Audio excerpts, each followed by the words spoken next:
Welcome to Talking Jazz. My guest today is Ola Onabule. Welcome to Talking Jazz. It's good to have you. Thanks for having me. I appreciate being here. Thank you. You have a brand new album, which is quite an interesting journey album together with guitarist Nicolas Meyer. But before we start Mm. off and start listening to it, maybe you could give us just a quick synopsis of who you are and your musical background so we get to know you a little bit. Well, I'm a singer, songwriter, a producer, make records, have been doing so for 3 decades. This 10th album was something that I'd long aspired to, which was a collaboration album.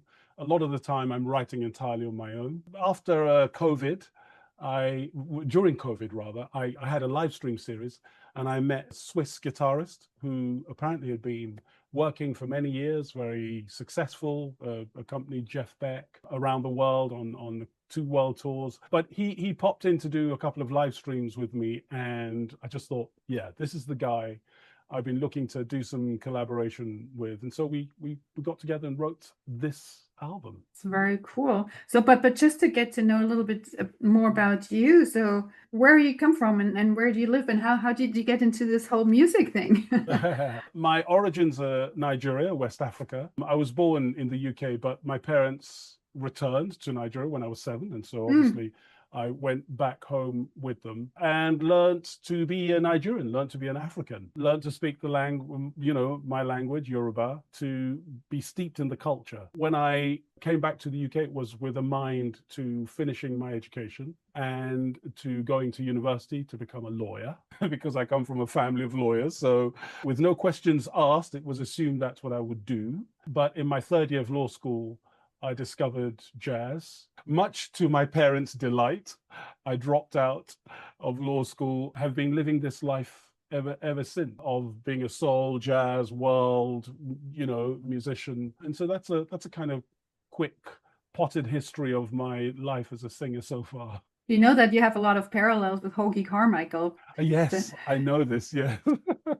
Because I live in Bloomington, Indiana, where Hoagy Carmichael is from and where he went to IU to become a lawyer. And Yes. then realized, well, music is calling. It's one that there's a famous jazz DJ in the UK as well, who exact same story, dropped out, much to the chagrin of his mum and dad. Well, and I want to actually talk about that a little bit later too, about this notion of, real jobs and other jobs and how this is perceived. And there's a lot to say.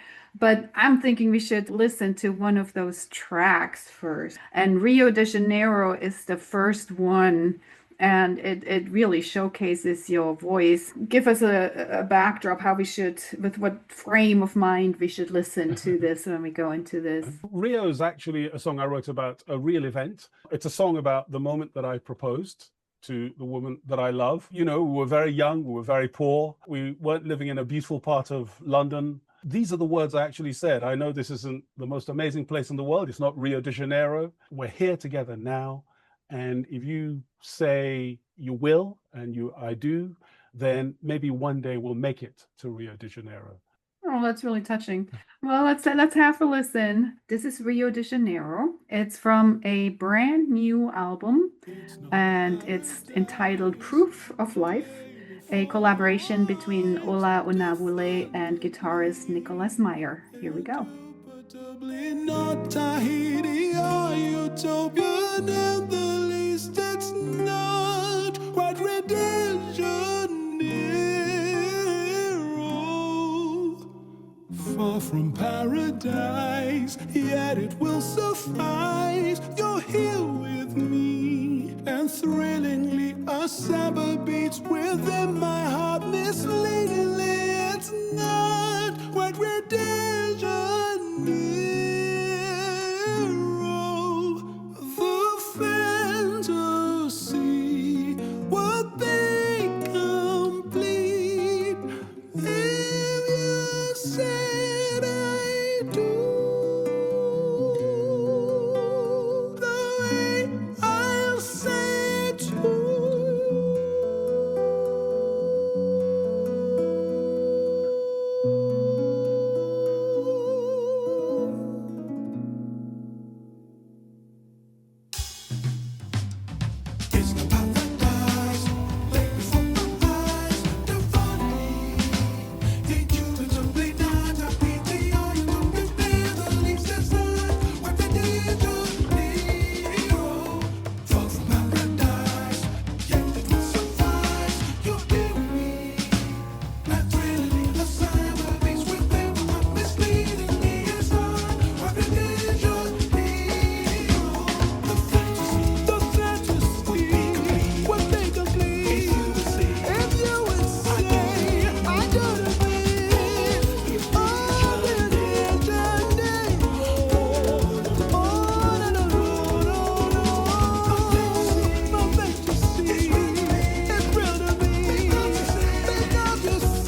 That was Rio de Janeiro, a track from the brand new album Proof of Life. Ola Onabule, who you heard on vocals and of course on production, is here with me today to talk about the album. And we learned a little bit about your background, about your calling for music.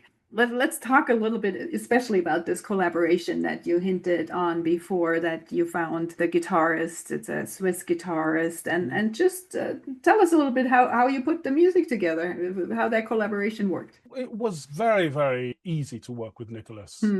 When we were about to start to work on the album, he said, should I come with some old ideas I've already got together? I said, no, let's start with a clean slate. Come with nothing, just your guitar, and all I'll have is my dictaphone. We'll just feel one another's vibe and presence, and you play, just strum a few chords, I'll hum, and we'll figure our way. And we literally went step by step. He would play one chord and I'll go, oh, and I'll sing something and he'll respond.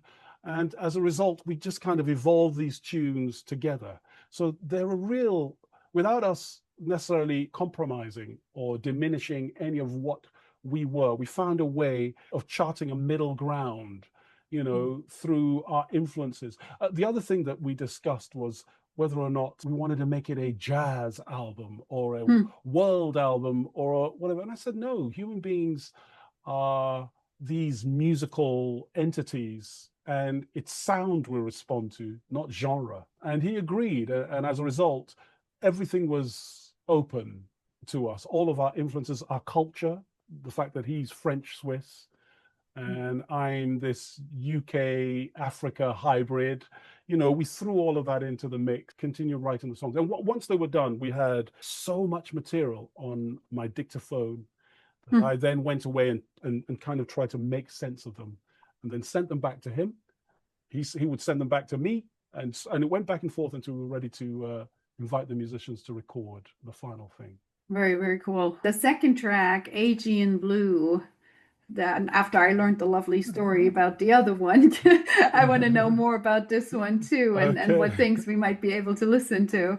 Well, it's very interesting that you chose that one next, because it is actually the continuation from Rio de Janeiro. The lady in question is of Greek origin, and the Aegean Sea is the sea that surrounds Greek islands, which is where she comes from. And I use the Aegean as a metaphor for sinking deep into someone else's life, such that you can no longer see the surface, and you don't want to see the surface. You want to sink deeper and deeper, and you want to sink into one another's lives and become not so much a whole, but the thing that contains the other. So you become like the ultimate witness to one another's lives. And maybe that's the purpose of a relationship, is so that someone saw you living. And so those are the words, but the music was actually brought to me by Nicolas. He had these beautiful chords that were so sensitive and they were so beautiful. And I just thought, okay, this is maybe something to write this sentiment to. Very cool. Let's have a listen. So this is Aegean Blue. This is from the new album Proof of Life, and it's a collaboration between my guest today, Ola Onabule, and guitarist Nicolas Meyer.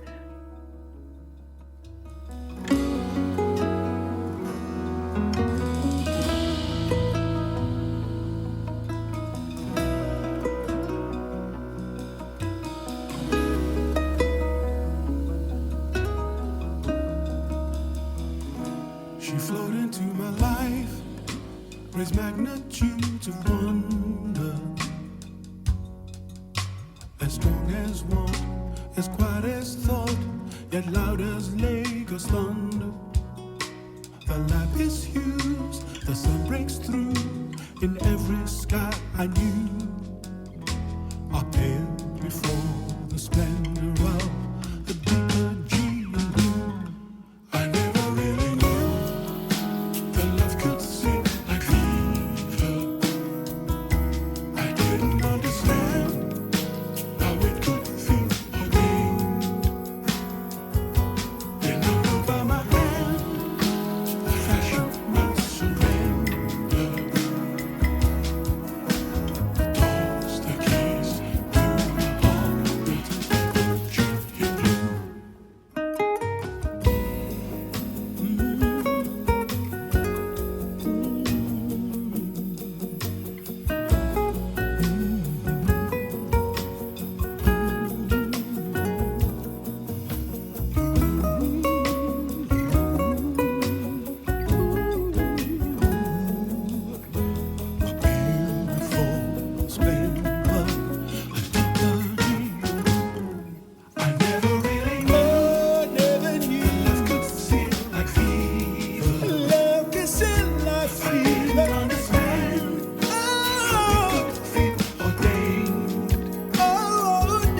Every time I land on my affection, I surrender. You're my surrender. I told the keys to my heart, the deeper tree in you.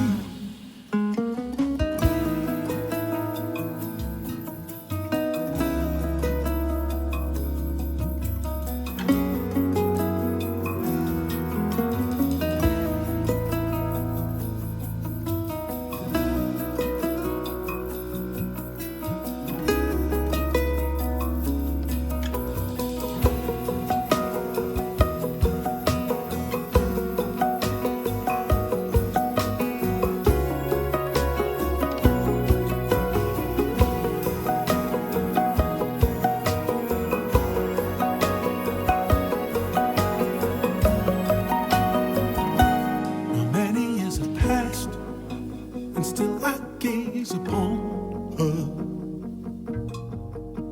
But time says to my saddened heart, I cannot gaze forever. A dedicated life as an explorer free of fear, who never know the farthest depths of deeper dream and blue. I never really knew, never really knew. Like fever, like fever. I didn't understand fate ordained. Ooh, I did not know about my head. Oh, my surrender. This was Aegean Blue, a track from the new album Proof of Life. And my guest today is Ola Onabule, who is guiding us through this very special album of a collaboration with Nicolas Meyer. Others who we'll also learn about. Actually, we should mention that. So the band that you had in the studio, tell us a little bit about them. Well, okay, so the band that I normally take on tour with me when I'm not doing ensemble work, but what's interesting about them is that they're people that both Nicolas and I know.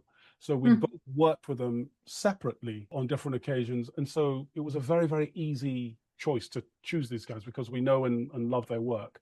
On drums is Chris Nichols, who's a drummer who lives and works in and around London. Jakub Czerwinski, who's originally from Poland, who's a recent arrivee in the UK, phenomenal double bass player. Will Fry on percussion. I've known Will probably the longest. He's on the scene throughout the UK. He's a specialist really in African percussion, an amazing player.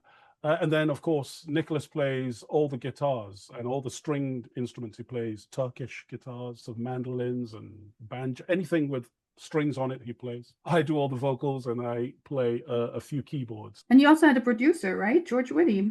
No, I produced the album, but George mixed and mastered the album. Yes, and George Whitty is obviously an incredibly famous and successful keyboard player who's worked with the Yellow Jackets and Miles and Breckers and so on and so forth. I mean, and continues to do phenomenal work, both as a pianist and as a mix engineer. So you just send him the tracks for the final mixes. We're going to head to Proof of Life. So I want to hear all about that because all those tunes have such a fun backstory. Proof of Life, Nicolas came to me with this rhythm, which is steeped in Turkish. I think it's called awak. I don't know if I'm pronouncing it properly, a tradition. Completely new to me, not something I was an aficionado of in any way, shape or form. He's married to a Turkish lady and they've been together, I think, a couple of decades. And he's really taken her culture to heart. When he brought the song to me, we were having a discussion about some of the things that are happening around the world. We were talking about whether or not we think music can change the world. I'm of the opinion that it can't. Nicolas is of the opinion that it can. And so we had this, it wasn't quite a disagreement, but we were both on opposite ends of the conversation. And I think what we agreed in the end was that the ultimate proof of life is the acknowledgement of one another's humanity, and that maybe what music does is that it taps into a humanity in everybody. And so rather than change the world, maybe what it does is it alerts everyone to the fact that we all get this. We when the sound starts, even if it's in a different language from a different culture, we get it, we understand. maybe that's as much as we can expect from it, and let other people change the world, activists and politicians, etc. And musicians just call to attention our common humanity. That's how we ended up with the song Proof of Life. Yeah, I do agree. I mean, the arts it's like a mirror, and we can show how things look like, but we can get to more senses than language can. That's it, exactly. And so with this mirror and touching all the senses, it's a much deeper way of communicating. So I don't think it's an activist, but it's more like awareness here. This is how it looks like. This is how it feels like, and this is what's wrong. And if we need to change anything about it, then think about it. But here it is. It's so deep, music. It's so primitive that I think it can distract us from so many of the maybe bad things that we might be inclined to do, or it can kind of stop us in our tracks and make us listen. And in that regard, I think it's an incredible force. Yeah, it has a lot of power. It communicates, but it also brings us together, and it uplifts, in a lot of ways when we need it. Yeah, that's proofs all life, doesn't it? Yes. Anything in musical terms that we should think about or be ready for when we listen to Proof of Life? Tune into the fact that it's, for me, the big thing is the fact that it's in a different scale to a traditional Western scale. And I had to go away and learn a little about that scale so I could do the ideas that Nicolas had brought to me justice, Cool. Well, let's have a listen. This is Proof of Life, the title track of the album Proof of Life, a brand new collaboration between my guest today, Ola Onabule, who you will also hear on vocals, on production and keyboards, and Nicolas Meyer on all kinds of stringed instruments.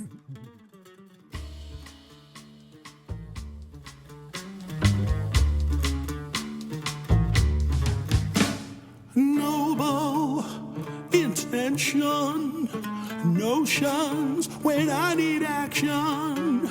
Said it, so do it.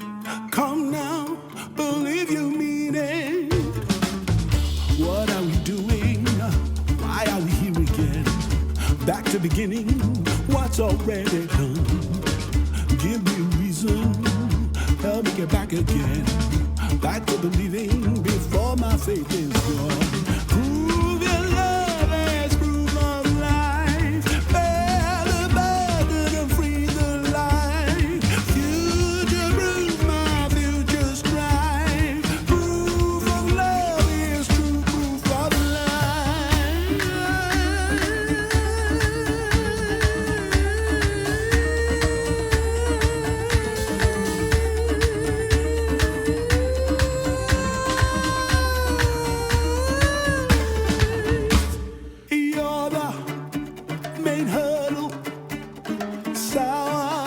promises curdle.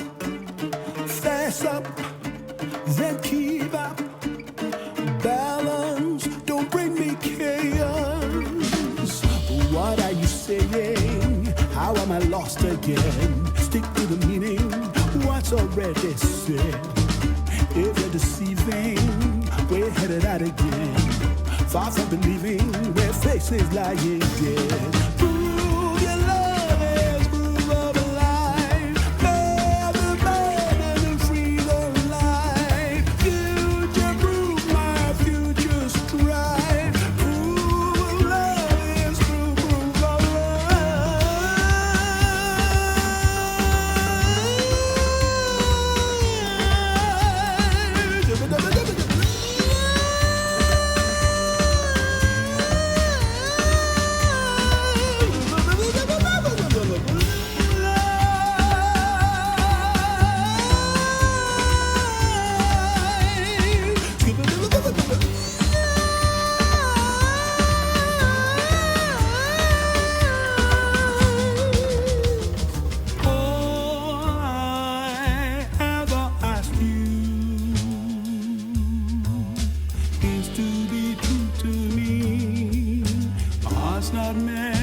Breaking, just like promises of forever, whether on the vine or the unwatered of an undying truth. All I ever ask you is to be true to me. Hearts are meant for breaking, just like roses forever, with a long vine of an unwatered roof, of an undying truth.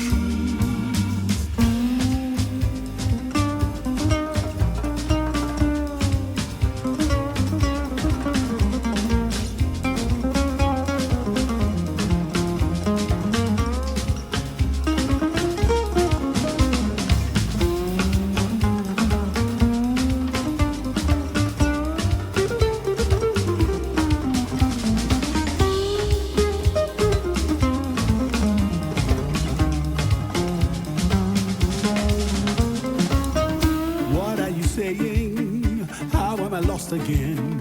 Stick to the meaning, what's already said. Is it believing? We're headed out again. Far from believing, we're face lying dead.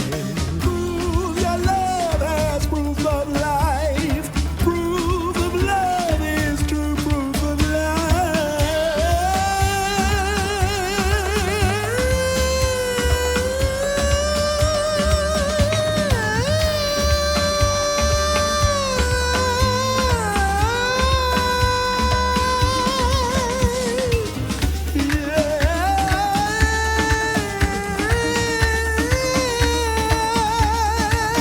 That was Proof of Life, the title track to the brand new album Proof of Life. And my guest today is Ola Onabule, one of the collaborators on this album in terms of songwriting, vocals, keyboards, production, all of it. Actually, I'm curious about it. So you have this studio, Casa del Funk is going on. And we talked earlier that, you dropped out of law school and parents are not maybe happy about that. They think there's a more direct path, and I'm a musician myself, so I'm a jazz pianist, so we live in this society where musicians is often not seen as a job, and it makes it difficult for musicians because you constantly have to prove yourself. You have to show, I'm doing something that is important, and that's why in this whole population of musicians, we see really high levels of anxiety and mental issues. And one of the reasons being that you always have to prove that this is worthwhile and that you can do it. So I'd be curious to learn a little more how you did that. Of course, you had to overcome this disapproval, but you also had to build something, and you built this studio. So share a little bit about that time period. Yes, it's a very, very interesting and powerful question, because it goes to the root of your nature as a person, your innate nature. In other words, are you a determined person? Are you someone who's easily discouraged? Are you someone who really, really needs the opinion of others? Are you a people pleaser? And all of those sorts of things. And those different human natures, and there are many of them, way more than I've enumerated, can determine how you live your life as a musician. Because we want the approval of our family, of our friends, of our community, of our society. And we look in their eyes to see whether what the thing we're doing, whether it meets their approval, or whether it's valid, or whether it's useful or valuable, to the world around us.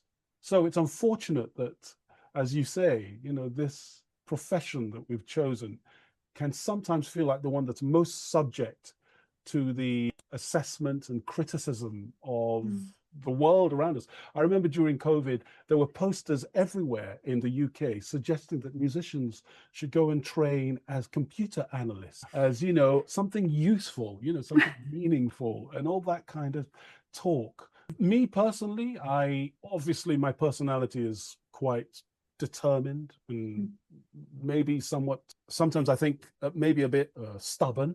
Once I told my parents, for instance, that I was going to do this thing, African families are very influential on their kids. The society is very hierarchical.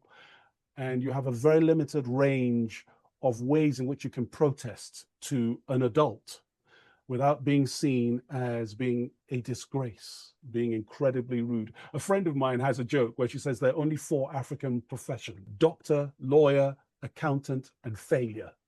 And parents do make you feel that way. I just I assumed that I would be ostracized forever.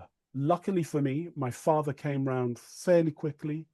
My mum took a rather long time. My father coming round, it was a bit begrudging, but I was so determined, more or less turned my back on everyone for a couple of years and started investing in, making sure I had the means to record, to gig. And I was out on my own and almost on the verge of being destitute for a while. But my passion for it was so great that I would have suffered homelessness if that was what was necessary. So the subsequent battle to prove that you are enough as an artistic person is one that I was so fully engaged with and so that I'd overcome so determinedly that I've never really, since that period, I've never really been affected by it. When people suggest that this profession is one that is on the bottom of a rung, I remind them that when COVID hit and we had absolutely nothing, we clung to the arts. We desperate for the arts. And when communities and civilizations fall, we dig the earth to get a sense of who they were from their pots and from their paintings and from their songs. And, so it's a them problem, not an us problem. So I guess I have to ask you, sorry in the morning. What should we know about being sorry in the morning? Oh, yes. Some people in this beautiful country that I live in and love and have grown up in made a very, very, in my opinion, silly decision 9 years ago. It would have been the clearest thing in the world that it was a stupid decision, but they forged ahead, plunged the country into this weird discussion about sovereignty, independence, and it was a strange discussion, and in the process separated themselves from their neighbors. And it seems like the maddest thing in the world to me. I've written quite a few songs about what happened with Brexit. There was a song on my last album called Throwaway Notion. And this is a kind of follow-up song, which is, of course, you are always going to be sorry in the morning. Don't say you were never told. Don't talk to me about your buyer's remorse. I don't want to hear it. So that's what the song Sorry in the Morning is about. There we are. Well, let's have a listen. Sorry in the Morning, one of the tracks from Proof of Life, a new album, a collaboration between my guest today, Ola Onabule, Nicolas Meyer. Did I say that right? Yeah. Yes, perfect. I did. Good. Here it is. Sorry in the Morning.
Expect open arms and welcome.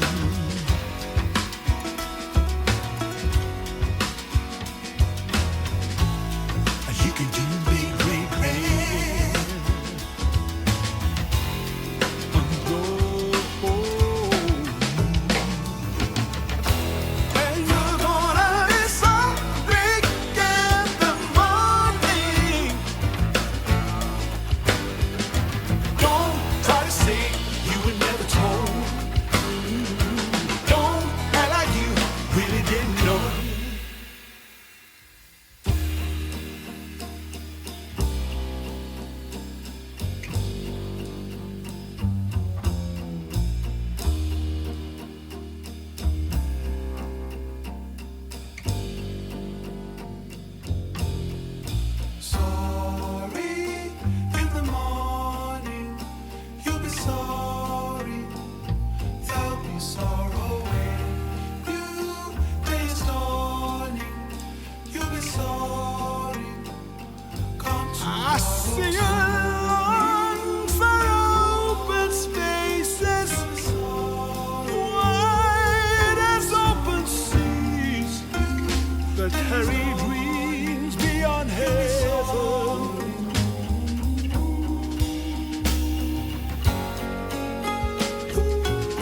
That was Sorry in the Morning, a track from the new album Proof of Life.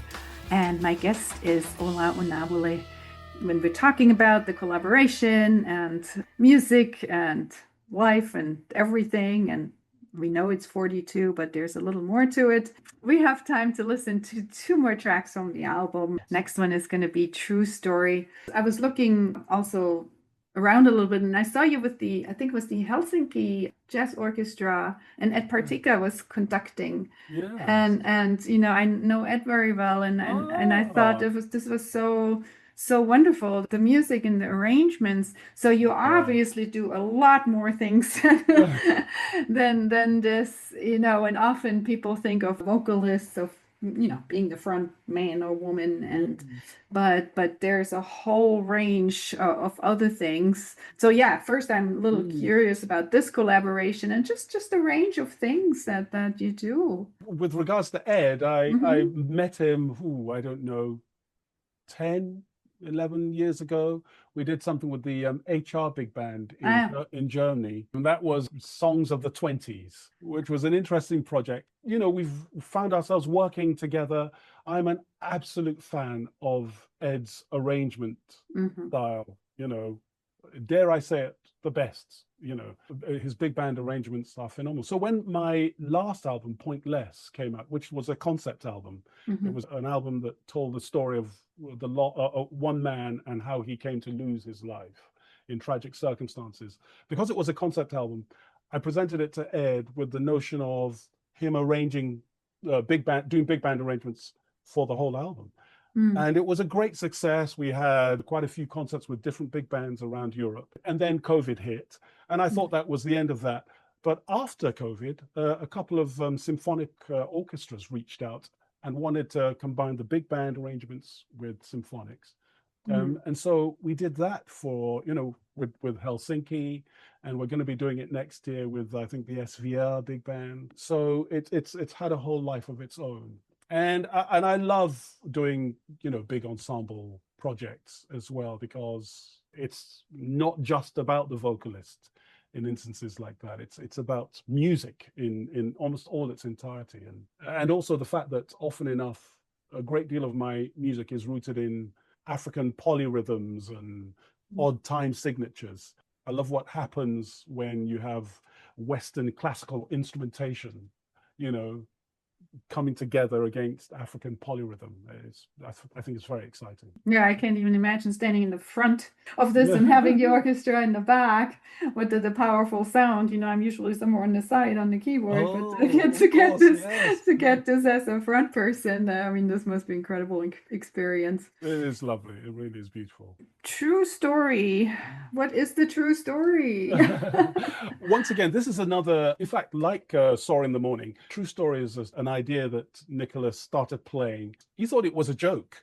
He was playing something that he said, "Oh, I'm being very French now." And he played something but I absolutely loved it. It was such a beautiful sound. I decided, I don't know why now, but I decided to tell the story of Martin Luther King to this music. It had a kind of marching quality. It just inspired me to think of Selma, you know, them marching across the bridge with all these guys on the other end waiting with batons to, you know, do horrible things to them. I just thought this music had an uplifting fearlessness to it. So Nicolas is almost entirely to blame for this song. It was such an inspiring melody that he presented. So the way you came up with the lyrics was mostly by improvising them, right? You did not like the traditional, the way you imagine, rhyme it out and all these things. So I'd be curious to also learn a little bit more about the process of putting the lyrics together.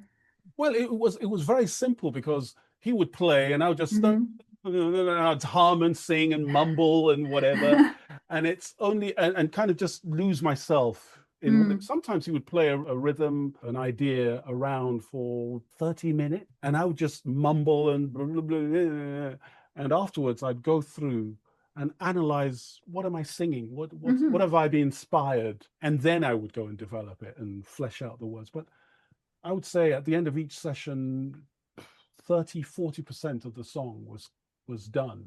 You know, the ideas, the lyrical ideas were done, and the melodic ideas came immediately because his playing is so evocative. You know, it really evokes the ideas you want it to. All right, well, let's have a listen. So here's True Story, and this is another track from the new album Proof of Life, a collaboration between my guest today, Ola Onabule, who you'll hear on vocals, on production, and Nicolas Meyer and all the stringed instruments. So here we go. That's how the light got in through the cracks. Fear on the ropes, it fed on its back. Then without pause, hope on center stage, eager to play the hand that love one more must wage. True story, believe me completely. He dreamt it, then spoke it, then it came to be. Don't tell me it's not real, believe me. We live it, we know love's the truest story.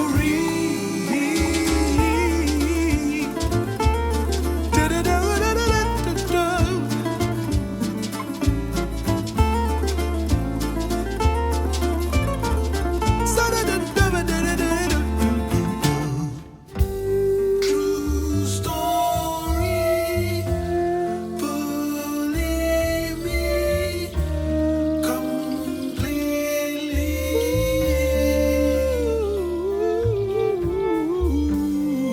True story,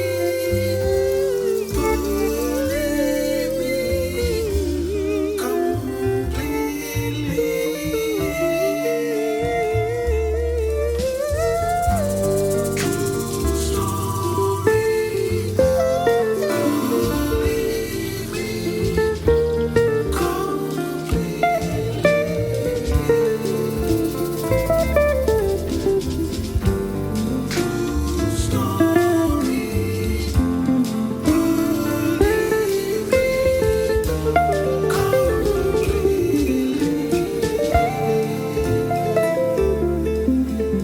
In solidarity marched they uphill, chanting new truths that linger still. Let every human bleed red the same, and they will until freedom rings out in everyone's name. True story, believe me completely. It drowned, that's spoken. Don't tell me it's not real, believe me. We live it, we know the truest story.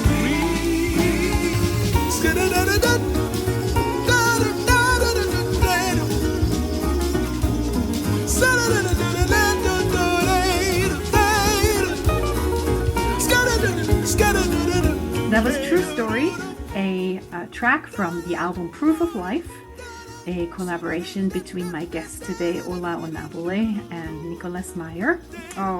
We talked on many topics, but I think we should talk about how this album is going to be released. Where can people find it? Where is it? What's planned? We're going to start off with releasing it on Bandcamp and on our website so that people can buy the CD. Site will go live on June the 30th, the Bandcamp site, and there will be all the information to make your way to the Bandcamp site on our Facebook, on our Instagram, on my YouTube. For me, it's Ola Onabule on Facebook, Ola Onabule on Instagram, and for Nicolas Meyer, it's the same thing, Nicolas Meyer on Facebook and on Instagram. And the links are just olaonabule.bandcamp.com. The CD will be there. And then, of course, a little later in the year, it will then be available for streaming. But we thought streaming, we don't understand it. We understand CDs. And we hope later on in the year we'll put it out on vinyl. Very cool. I love the sequence, and yeah, you're so right. It's a good strategy to hold off with the streaming for a minute and entice people to get acquainted with the music that they own and not just borrow. Yes. So maybe we should spell that also for a minute. OlaOnabule to look for Onabule Yes. on the Bandcamp. And Nicolas Meyer, there are also many Meyers. So Yeah, of course, yes. this is a Meyer with a Meier. Yeah. So look for those two and really do make an effort to acquire ownership. And of course, LPs are the best. Okay. Any plans to do it live? Yes, so we start with a concert in London at the King's Place Theatre on the 28th of August. Great. And then in November, at the moment it's November 11th, but it may change. We're in Germany at the Sender Saal. There are a couple of festivals in October which are not fully confirmed yet, one will be, I think, in Poland and one in Germany. But they'll be on my Facebook page and on Nicolas Meyer's Facebook page when they're confirmed. But we're launching the album on August the 28th in London. And the Sender Saal is in Bremen. And the Sender Saal is in Bremen, yeah. Very cool. And I'm glad you're doing this live. This is another very important thing, and to get to people and communicate.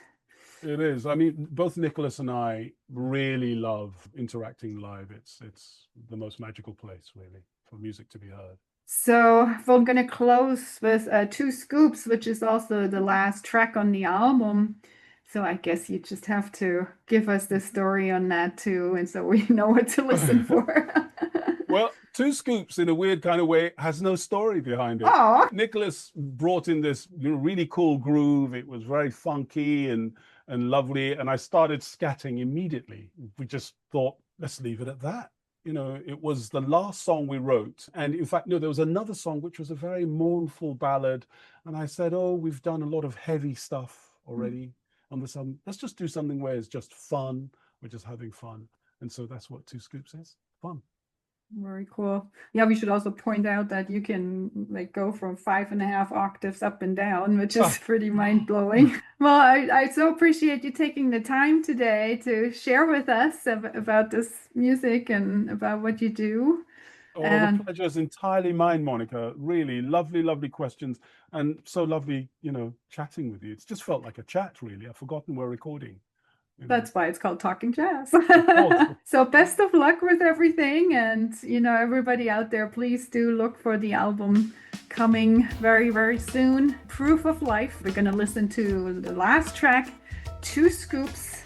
And this is a collaboration between my guest today, Ola Onabule, who you'll hear on vocals, keyboards, production, with guitarist Nicolas Meyer. Thank you. Swing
guest today was vocalist, keyboardist, producer Ola Onabule.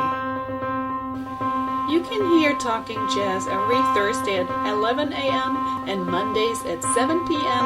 on WETF 105.7 in South Bend, Indiana, or online at jazzradiowetf.org, and Fridays at 8 p.m. on WICR 88.7 Indianapolis.